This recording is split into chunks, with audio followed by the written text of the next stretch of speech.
Hey YouTube, well I just thought I would just do a sort of walk around review about my 2015 Harley Davidson Street Glide Special Rushmore model. There's quite a few reviews out there actually, out there on the road doing vlogs and riding them, but just to do a little review on my bike and what I've done to it. Bought it in 2015. It was an ex-demonstrator with 1,000 miles on it.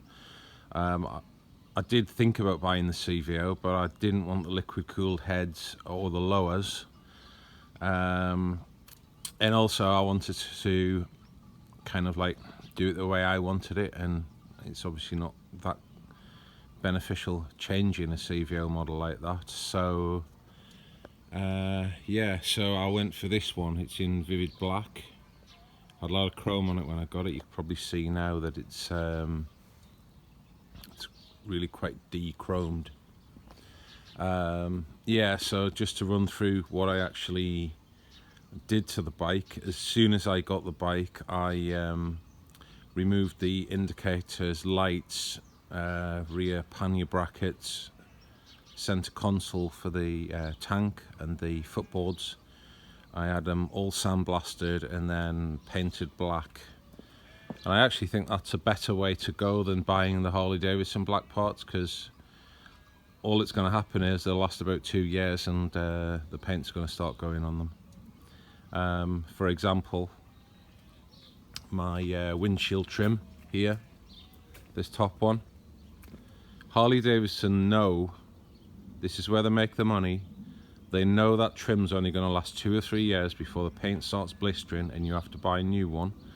And they know it's cheaper to buy a new trim from them than get it painted. So that's a new one I've literally just put on this weekend. It was about £35. Take that to a shop, get it prepped and painted, it's probably about 50. So yeah, this is kind of like where they make the money, as we all know, so I'll not whinge and whine about that. But yeah, absolutely love the bike, love the way it looks now. As you can see, I've kind of got it, quite blacked out, but still got a bit of chrome on it. I quite like that look. Just run past the other things that I've done to the bike. So we'll see here, I've got my road hook camera there mounted on the fairing. Changed out the levers for the edge cut ones. I mean, they look lovely when you first get them, but they're a little bit of a pain in the ass to maintain because you've got to keep polishing them edge cut bits. And also had to change the master cylinder covers for these edge cut ones again. But as you can probably see on the clutch side, that's only a couple of years old. Look, the paint's going on that already as well. So the Harley Davidson paint is not good. The boombox again, I think, as we all know, there was a major flaw in the boombox in that it doesn't Bluetooth to the headset. So the hack around that was to buy the hardwired headset cable. I've actually got that fitted in the fairing, and I drilled a little hole through the glove box here. And I don't know if you can see, but no, maybe you can't. Let me just pull this out of here. Now you can see in the back of there, I've got my Senna device, which connects the audio system now to my Senna 30K headset. So that was a little hack around with that there. So just moving on, the next problem I had with this bike was the wheels. The wheels were a nightmare to clean. They were that edge cut alloy and black powder coat, which was matte finished. So I could spend like maybe 3 hours just cleaning the front wheel and still never get it clean. And then the matte black kind of went milky. I had to put silicone on that to make that look nice. So in the end, I took both the wheels off and had both wheels and the rear pulley powder coated. So up front here again, obviously got the black uppers and changed the stock headlight out for the Daymaker with the Defiance headlamp trim. Again, when the bike came, it had stainless steel engine guards, those horrible square looking things, so changed them out for the mustache. One reason for that was that I didn't want the highway pegs kind of sticking out the side, so with the mustache engine guards it sort of gives you it's a nicer look, and you can also put your feet up on the top of the bars there. It's got those nice rubber mounts there. So when I got the floorboards painted, I also changed out the levers there for edge cut, and we've got the tribal boards there to match the grips. Just moving on round to the engine, changed out for the Screaming Eagle air filter. Really like this model. I've got it on my Softail as well, and as you can probably see, look, it's quite slimline. I really don't like it when the air filter sticks out and molests my leg. So that's one reason I do quite like the Screaming Eagle air filter. And it's also, look, it's symmetrical all round. It doesn't look odd. So that's why I like that one anyway.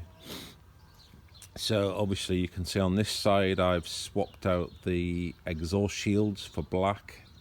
And incidentally, the headers on this are stock US headers without the actuated exhaust valve. You can see there's no valve down there now, and what I did was I cut a little window in and I removed the catalytic converter. So just moving around again, we've got there they've got the CVO mufflers, which I took out the baffles, and I've now got full sack 2-inch baffles in the CVO mufflers. Now yeah, I could have just put a full Vance & Hines set on here, but you know, I just wanted to keep the bike looking pretty stock, and I'm really happy with that exhaust now. It sounds really good. So just moving around the back here again.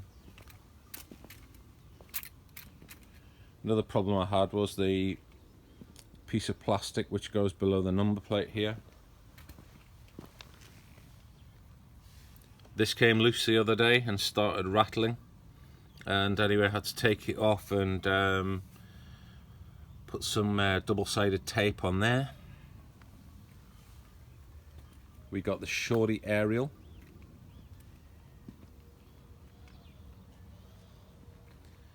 And around on this side of the bike here, you'll see we've got the single gear selector. Took the back one off. We've got the Willie G derby cover there and the footboards. And just show you in my pannier here. Took off the really bad designed 90-degree clips which hold this pannier on, and these are actually locking clips you can buy as an aftermarket product. Got my little got these on both sides just for, you know, my tyre repair kit and documents and stuff like that. And another little addition I had to do to the bike was, if you just look under here, you see I've got 4 of these sort of like rubber feet on the bottom of the pannier. So if I want to take my pannier off and put it on the ground, let's say I'm on the roadside, I've got to take the pannier off, I can take it off and sit that down, and the bottom of the pannier is not going to get scratched. So changed out the seat, that's the CVO seat and backrest. I've also got the rack which goes on the back of that as well. Just moving around here again. It's the engine, and we can see I have changed out the connector between the gear linkages there. I took off the original Harley Davidson oil filter right from day one. That's a KP oil filter, and one of my latest things here is, as you will see, no oil cooler. So I've just fitted recently, walk around the bike here again, underneath the bike here we have got the oil bud. which you can probably, that's one of the elements there, that's the other one, and the next one's at the back. So we've now got the oil bud on the bike, which seems to be working really well. And there's some, there's other minor things like the covers over the ends of the axle covers, that sort of thing. But there she is anyway. She's a 2015 twin cam. Really love that bike.